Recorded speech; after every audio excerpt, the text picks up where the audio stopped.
여러분 혹시 소유권과 저작권이라고 하는 것 알고 계시죠? 소유권과 저작권.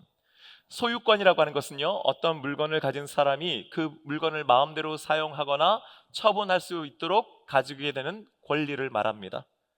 즉, 내가 내 돈 주고 샀거나 혹은 누군가로부터 받은 물건이에요. 그래서 내 것이 되었어요. 그러면요, 내가 사용도 할 수 있고요, 빌려줄 수도 있고요, 또요, 팔 수도 있고요, 심지어 버릴 수도 있는 겁니다. 그걸 바로 우리는 소유권이라고 하는 겁니다. 반면에 저작권은 뭘까요? 저작권. 그것은요, 누군가가 만든 창작물, 예를 들면 글이나 그림이나 음악이나 영상 등을 보호하기 위한 권리다라는 거죠. 즉, 창작한 사람의 창작물을 남들이 허락받지 않고 임의대로 사용하거나 혹은 복사하거나 혹은 지우면 안 되도록 해서 그 만든 창작한 사람의 권리를 보호해 주는 것, 그것이 바로 저작권이라고 하는 거죠. 예를 들면요, 제가 김영하 작가의 소설을 좋아하거든요. 제가 김영하 작가의 소설을 한 권 구입했습니다. 그 한 권의 책에 대한 소유권은 저에게 있는 거죠. 그렇죠? 왜요?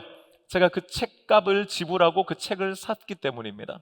그렇기 때문에 제가 그 책 보고 나서 빌려줄 수도 있고요, 다시 팔 수도 있죠. 아니면요, 그냥 태워버릴 수도 있습니다. 그런다고 해서 누가 뭐라 하지 않아요. 왜 그렇습니까? 저에게 그 책에 대한 소유권이 있기 때문이죠.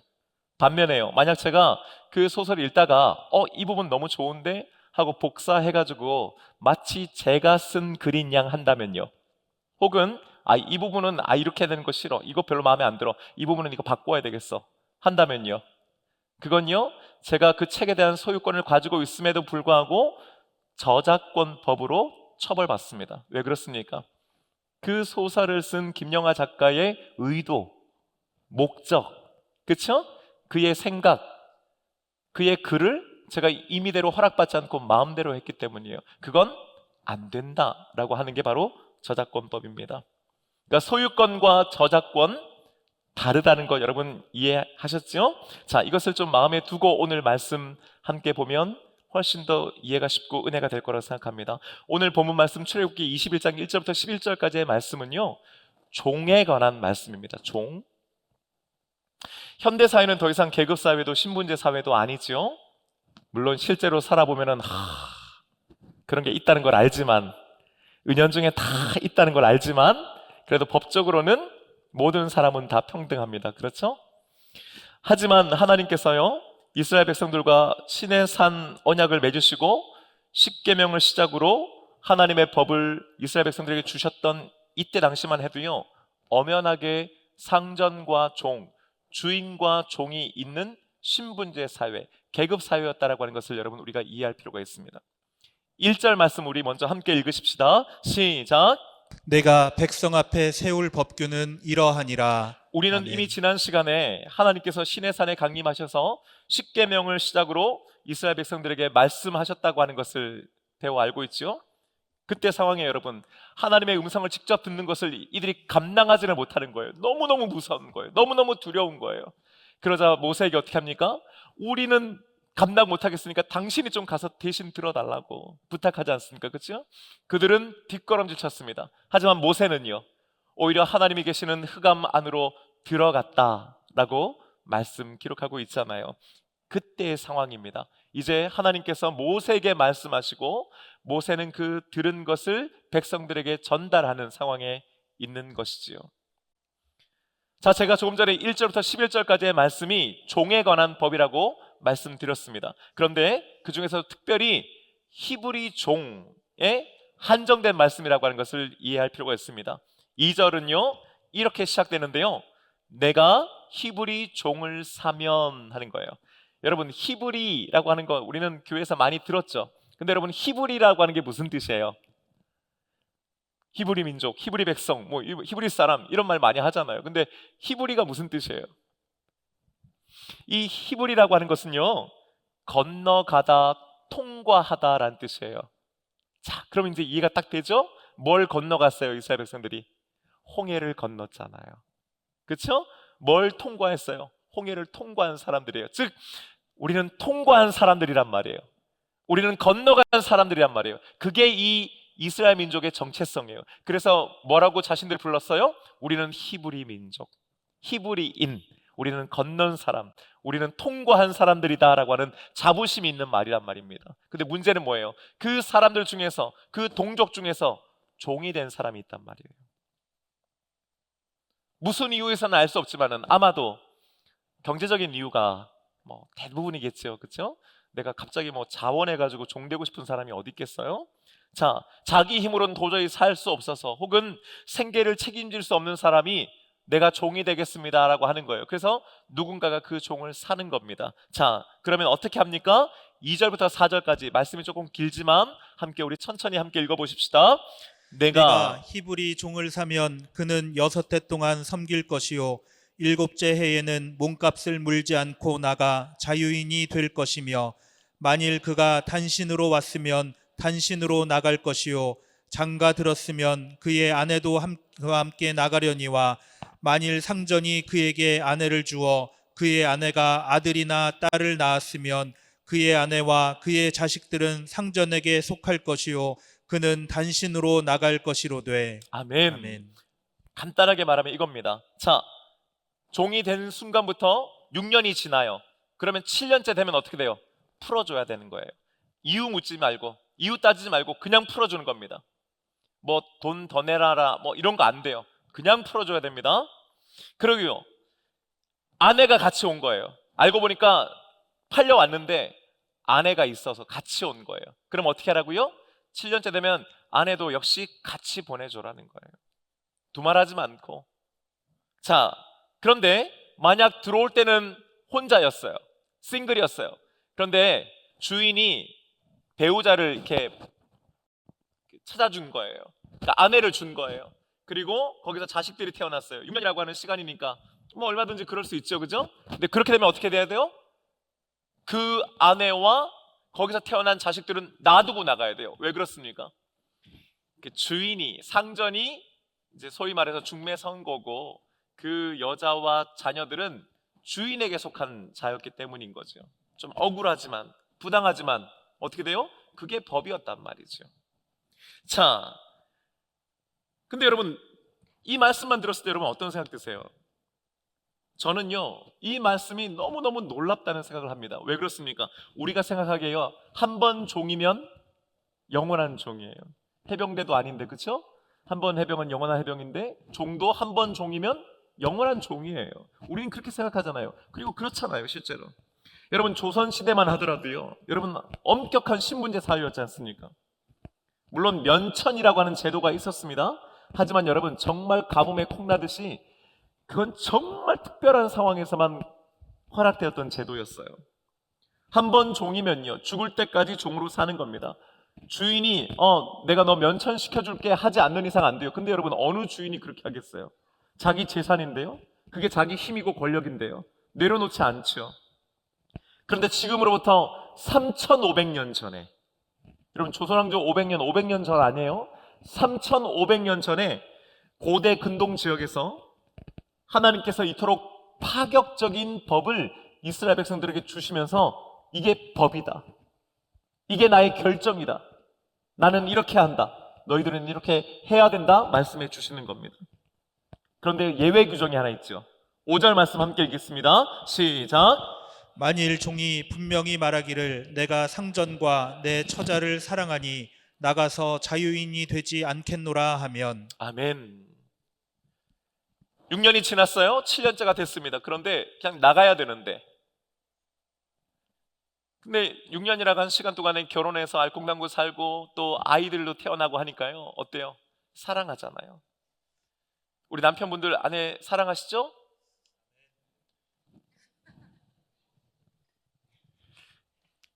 넘어가겠습니다.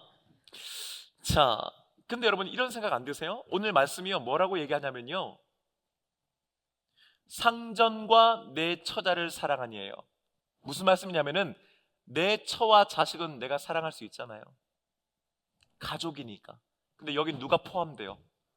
상전이 포함돼요, 여러분.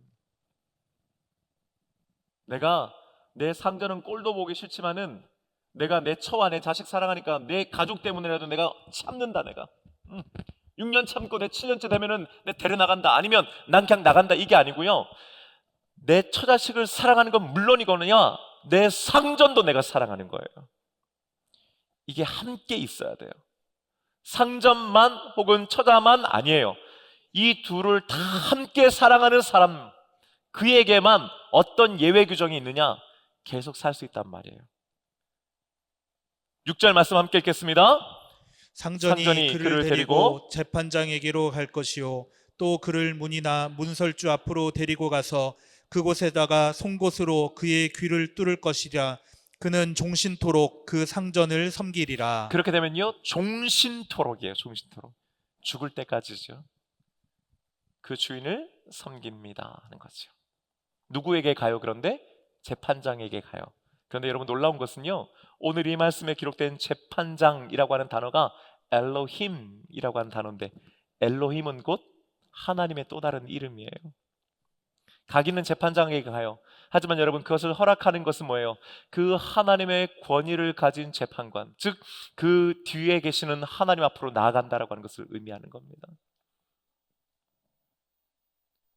사정을 얘기해요. 그러면요, 이렇게 해라. 문이나 물선주에 대고 송곳으로 귀를 뚫을 것이라. 여러분, 여기 귀 뚫은 분들 많이 계시죠? 알고 뚫으신 거죠? 이런 건지 알고 뚫으셨잖아요, 그렇죠? 자, 귀를 뚫는다는 것은요, 당시에는요, 문화적으로 자신의 권리를 포기한다, 나는 나를 주장하지 않냐고 당신의 뜻에 맞춥니다 라고 하는 상징이었어요. 그래서 귀를 뚫는 거였어요. 또 동시에 당신에게 내 귀를 항상 열겠습니다 라고 하는 의미를 가지고 있었어요. 통상 오른쪽을 뚫었습니다. 그래서 여러분, 남편분들이 말귀를 잘 못 알아들으시죠? 아무리 얘기해도 못 알아듣죠? 다 오늘 데려가서 오른쪽 귀를 뚫으세요. 항상 아내에게 귀가 열려 있기를 원합니다. 왜 아멘 한 번밖에 안 하세요? 제가 어디 가서 이 얘기했더니 목사님, 뚫어도 소용없어요 그러더라고요. 자, 이어서 이번에는요, 역시 히브리 사람이 자기의 딸을 여종으로 판 경우에 대해서 말씀합니다. 7절 말씀 함께 읽으십시다. 사람이 자기의 딸을 여종으로 팔았으면 그는 남종같이 나오지 못할지며. 아멘. 여러분, 참 한번 생각해 보세요. 어떻게 자신의 딸을 여종으로 팔까요?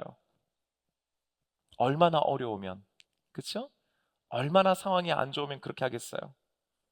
그런데요, 말씀에 놀라운 것이 있는데 뭐냐면은, 그는 남종같이 나오지 못할지며 하는 거예요. 무슨 말이에요? 6년 지나면은 남종은 어때요? 7년째 풀려나죠? 근데 남종처럼 안 해요. 무슨 말이에요? 여종은 자유인으로 풀려나지 않아요. 한번 여종으로 들어가면 끝까지 여종으로 남는 거예요. 여러분, 무슨 생각 드세요? 아, 역시 성경은 권위적이고 가부장적이고 이런 생각 혹시 드세요? 그렇지 않아요. 여러분, 이런 거죠. 비록 힘들고 어렵지만은 6년만 잘 견디면 다시 자유인이 되는 남자와는 달리 여자는 7년째 8년째 돼도 그냥 여종으로 남는다는 말이에요. 그런데 여러분, 한번 생각해 보세요. 자기의 딸을 여종으로 파는 거죠. 이 상황을 한번 잘 생각해 보세요. 그 아버지는 좋은 아버지일까요?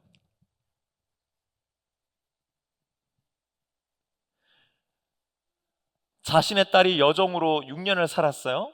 그리고 만약에 남종처럼 다시 자유인이 돼서 집으로 돌아와요. 그럼 여러분, 어떤 일이 일어날 가능성이 있어요? 그렇죠.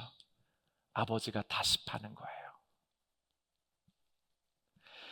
주님께서는요, 하나님께서는 바로 그것을 막기 위해서 딸을 판 아버지에게 그 딸이 다시 돌아가지 않도록 하시는 겁니다.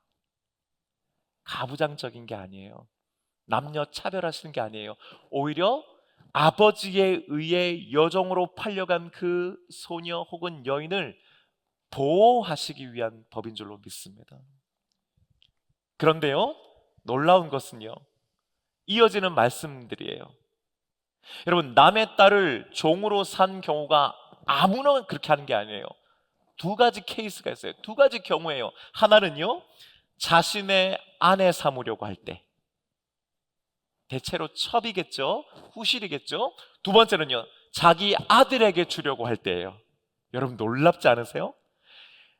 아무 집 딸을 여종으로 사오는 게요, 그냥 우리 집 일 시킬 사람 더 하기 위해서가 아니고 크게 두 가지 케이스인데, 하나는 내가 첩으로 삼을 거나, 혹은 내 자식에게 준다는 말은 뭐 삼는다는 말이에요? 여러분 놀랍게 며느리 삼단 말이에요. 그러니까 우리가 생각하는 그냥 단순히 그냥 어떤 노예 이런 게 아니에요. 가족으로 받아들인다는 걸 의미하는 거예요. 8절 말씀 함께 보겠습니다. 시작. 만일 상전이 그를 기뻐하지 아니하여 상관하지 아니하면 그를 속량하게 할 것이나 상전이 그 여자를 속인 것이 되었으니 외국인에게는 팔지 못할 것이요. 아멘. 아멘. 여러분 우리 하나님 얼마나 섬세하신 분이신지요. 막상 데려왔는데, 처음에 마음에 들어가지고 데려왔는데, 데려와 놓고 보니까 마음이 어때요? 달라진 거예요. 같이 지내니까 이게 아닌 거예요. 마음에 안 드는 거예요. 기뻐하지 아니한다라고 하는 거죠. 근데 문제는 뭐냐면은 상관하지 아니하면, 여러분 이 상관하지 않는다는 건 뭐냐면 성관계를 하지 않는 걸 의미하는 거예요. 아내로 맞았는데 마음에 안 들어, 쳐다보지 않아, 그런 경우를 의미하는 거예요. 쉽게 말하면요. 근데 그러면 어떻게 해야 돼요? 버려요? 외면해요? 모른 척해요? 아니요, 풀어줘야 돼요. 속량이라고 하는 것은 여러분 몸값을 치르고 석방하다 혹은 해방시키다는 뜻이에요. 그 여인의 몸값을 네가 대신 치는구나 생각하고 풀어줘, 이런 말이에요. 무르는 건 안 된단 말이에요. 다시 그 집 가가지고 그 집 아버지한테 가가지고 다시 돈 돌려줘, 나 돌려줄게, 이렇게 안 된다는 거예요. 막으시는 거예요. 그냥 풀어줘요. 왜요? 성경이요 재밌는 표현하는데 여자를 속인 것이기 때문이래요. 여기서 속인이라고 하는 건요, 불성실하게 행하다 혹은 괴롭히다라고 하는 뜻인데요, 남편으로서의 의무를 행하지 않아서 그 여인의 마음을 괴롭히는 것, 그게 속인 거라 이 말이에요. 그러면 어떻게 돼야 돼요? 풀어줘야 되는 거예요. 이제 우리 남편분들 뜨끔한 분들 많잖아요. 물에 손 한 방울 안 묻히게 해줄게, 걱정하자, 내가 너무너무 사랑할게. 속인 거, 남편으로서의 의무를 행하지 않아 아내의 마음을 힘들게 하는 게 속인 겁니다. 그 다음에 어떻게 된다고요? 여기까지 하겠습니다. 자, 여러분 놀라운 거예요. 그러니까 여러분 함부로 남의 딸을 여종으로 삼아서는 안 되는 거고요, 그건 곧 가족으로 받아들이겠다라고 하는 건 의미라는 거죠. 돈 있다고 힘 있다고 남의 딸을 함부로 여종으로 삼아서는 안 되고, 만에 하나 그렇다고 하면 뭐 하라고 하는 거예요? 책임지라는 거예요. 여러분, 네 마음 변했어? 그건 네 마음이 변한 거고, 그건 그 여인을 속인 것이니까 그거에 대한 책임도 네가 져라 이거예요. 여러분 놀랍지 않아요? 종에 대한 법이에요 지금요. 더군다나요, 외국에게는 팔면 안 된다. 네가 샀다고 해서 네 맘대로 못 한다는 뜻이에요. 9절 말씀도 함께 볼까요? 시작. 만일 그를 자기 아들에게 주기로 하였으면 그를 딸같이 대우할 것이요. 자기 아들에게 며느리로 주기로 했어요, 여러분. 그런데 누구처럼 대하라고요? 여러분 놀랍죠. 대우하다라고 하는 말이 기가 막혀요, 여러분. 성경이요 너무너무 놀라워요. 대우하다라고 하는 말은요, 원문 그대로 해석하면 창조하다, 만들다는 뜻이에요. 무슨 말이냐면은 그냥 네 딸처럼 생각하는 게 아니라 진짜 네가 낳은, 창조한, 태어난 딸처럼 생각하는 뜻이에요. 우리 시어머니들 있잖아요. 내 딸하고 며느리하고는 같아요, 달라요? 뭘 같아요? 다르잖아요. 네.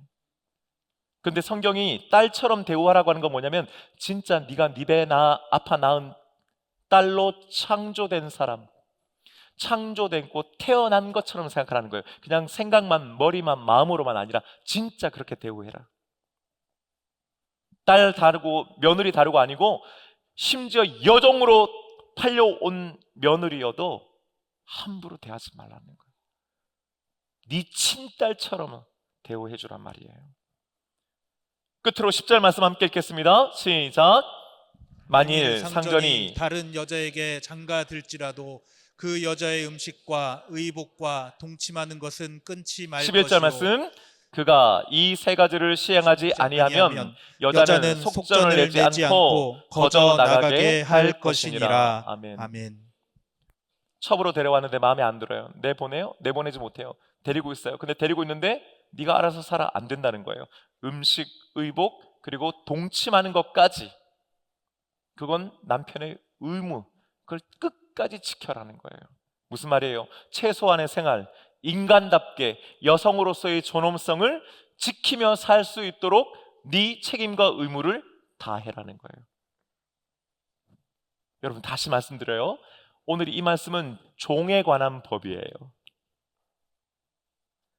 여러분, 우리가 생각하는 주인과 종의 관계는 어떻습니까? 철저한 상하 관계, 수직적인 관계, 일방적인 관계. 주인에게는 무한의 권리가 있고 종에게는 무한의 의무가 있다고 우리는 생각하죠. 주인이 뭔가를 요구하면, 명령하면 종은 해야 되는 거예요. 그걸 만약에 못하게 됐을 때 어떤 처벌과 어떤 체벌을 할 것인가가 사실은 어쩌면 법에 나와 있어야 마땅할 것 같아요.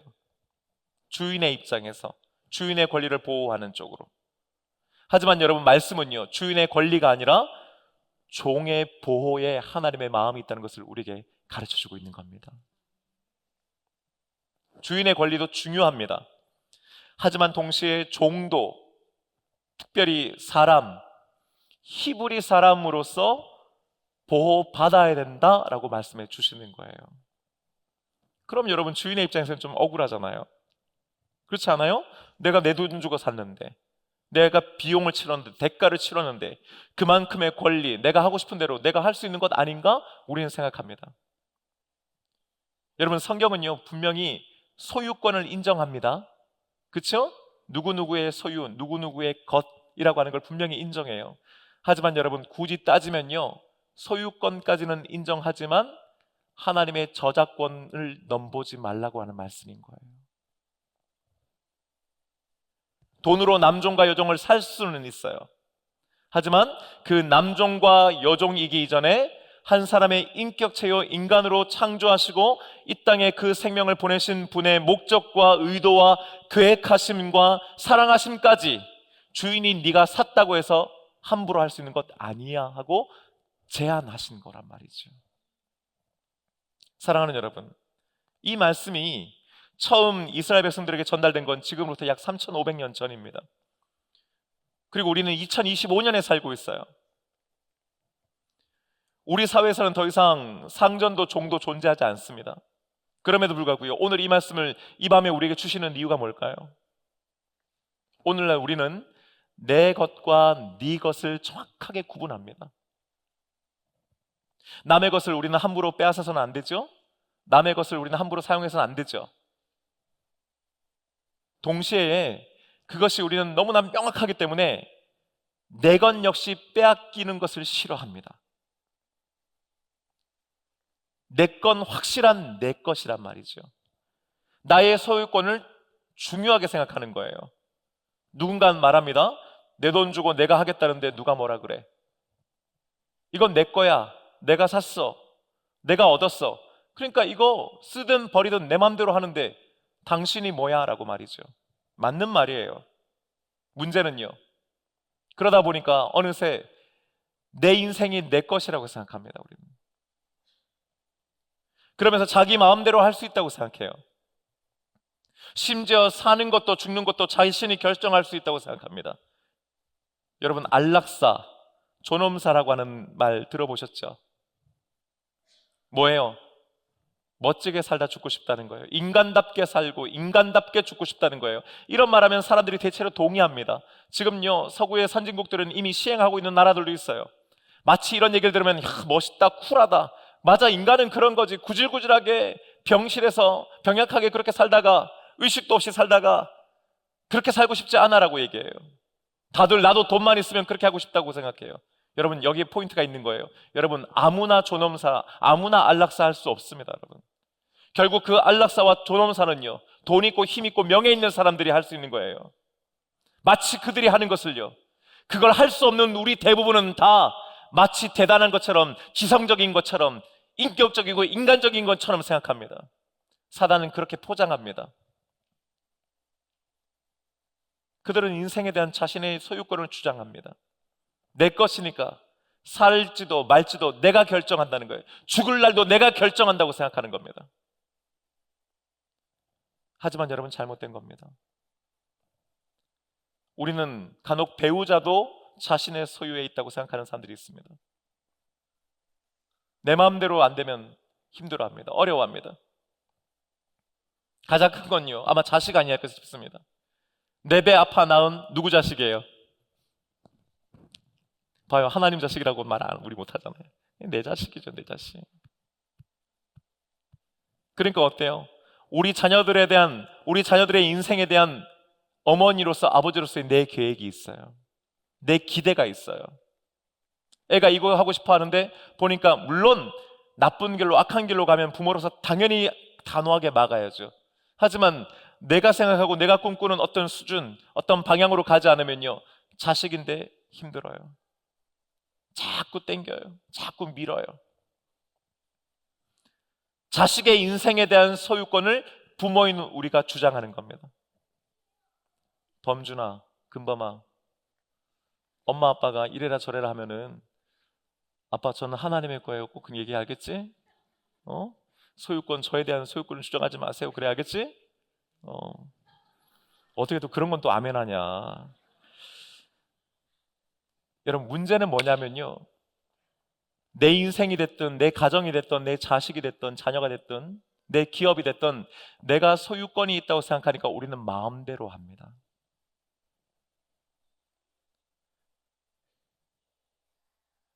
하지만 성경은요, 오늘 이 말씀을 통해서 우리에게 뭘 가르쳐주고 계십니까? 비록 소유권이 너에게 있다 하더라도 소유권이 있다는 사실로 네 마음대로 해서는 안 된다는 거예요. 여러분, 우리를 창조하신 분, 우리 가정을 창조하신 분, 우리 자녀들을 나에게 허락하신 분이 계시는 줄로 믿습니다. 하나님이십니다. 여러분, 원래 그분의 것입니다. 그분이 잠시 우리에게 맡겨주신 것일 뿐이죠. 그분이 나를 창조하셨을 때에, 우리 가정을 창조하시면서 우리 자녀들을 주시면서 처음 하나님께서 원래 가지고 계셨던 계획과 목적이 있었습니다.